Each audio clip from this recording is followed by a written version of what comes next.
Bakit mas maganda na ngayon ang Iloilo kaysa Cebu?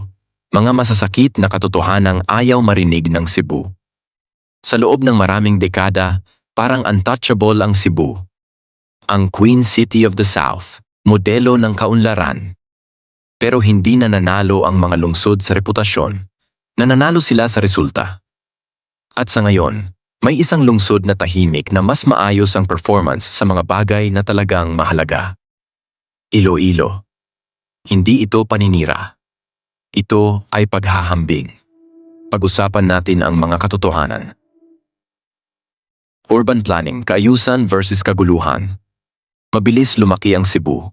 Masyadong mabilis. Hinabol ng development ang pera, hindi ang kaayusan. Ang resulta? Siksikang kalsada. Mga sidewalk na biglang nawawala. Informal settlers na humaharang sa mga daluyan ng tubig. Permanenteng traffic bottlenecks ginawa ng Iloilo ang kabaligtaran.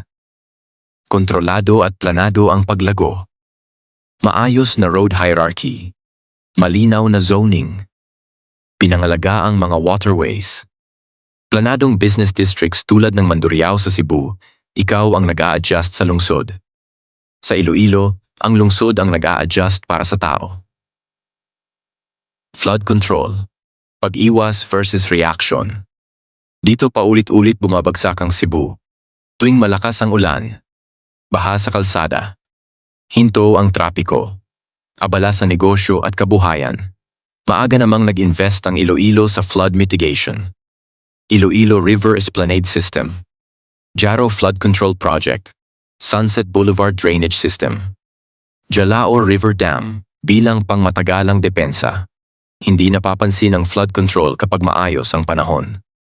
Pero kapag may sakuna, nakakatayo ang Iloilo. Nalulunod ang Cebu. Livability. Tao muna maglakad ka sa Iloilo at mapapansin mo agad.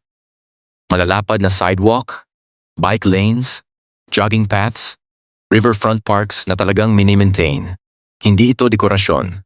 Ito ay pang-araw-araw na infrastruktura. Sa Cebu, car-centric pa rin. Nakikipaglaban ang mga pedestrian para sa espasyo. Kulang at hiwa-hiwalay ang mga pampublikong parke. Pinlano ng Iloilo ang kalusugan ng tao. Hindi lang ang kita. Disiplina at pamamahala. Ito ang hindi komportableng katotohanan. Ini-enforce ng Iloilo ang mga patakaran. Garbage segregation. Maayos na pamilihan. Disiplina sa trapiko. Regulasyon sa mga vendor. Hindi perpekto, pero consistent. May mga batas din ang Cebu. Pero madalas, lumalambot ang enforcement kapag may pressure. Kapag optional ang batas, mabilis masira ang lungsod. Maagang pinili ng Iloilo ang disiplina, at ngayon, kita na ang resulta. Gastos sa pamumuhay at kalidad ng buhay. Mahal ang Cebu. Bahay, oras sa trapiko, araw-araw na stress. Lahat may dagdag na bayad. Sa Iloilo, makukuha mo mas mababang cost of living, mas maikling biyahe, mas malinis na kapaligiran, mas balancing work-life. Hindi mo kailangang maging mayaman para mamuhay ng maayos. At iyon ang dapat ialok ng isang tunay na matagumpay na lungsod. Maingay ang Cebu. Strategic ang Iloilo. Lumaki ang Cebu. Tamang-tama ang paglago ng Iloilo.